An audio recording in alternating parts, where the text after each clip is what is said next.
ఒక పనిని పూర్తి చేయడానికి ఏకి 6 రోజులు, బికి 12 రోజులు పడుతుంది. ఏ మరియు బిలు 6 రోజులు పని చేసిన తర్వాత సి కలవగా వారంతా మూడో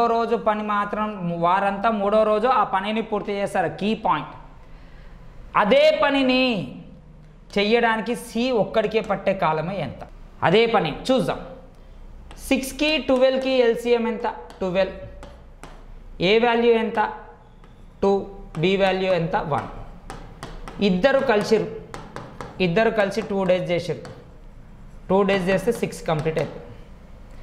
ఇప్పుడు రిమైనింగ్ వర్క్ ఇంకెంత ఉంది? 12 మైనస్ 6 అంటే ఇంకెంత ఉంది? 6. ఈ 6 సి వచ్చి కలిసి మూడవ రోజే ఆ పని పూర్తయింది. అంటే రెండవ రోజు అయిపోయి మూడవ రోజు అంటే ఒకటే రోజుగా, అంటే ఈ రిమైనింగ్ వర్క్ 1 డేలో చేసారు. ఈ రిమైనింగ్ వర్క్ ఎన్ని డేస్లో చేసారు? మళ్ళీ 6 పార్ట్స్ 1 డే చేసారంటే వాళ్ళ కెపాసిటీ 6 అన్నట్టుగా.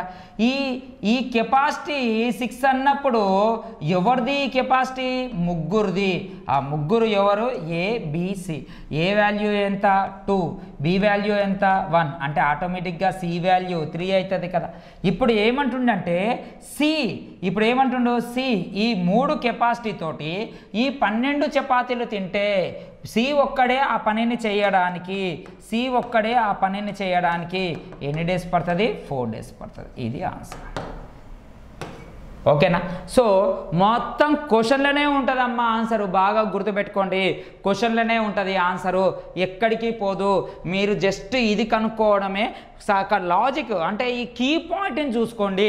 ఈ కీ పాయింట్ని చూసుకొని ఏం చేయాలనేది చూడండి. ఓకేనా? రైట్.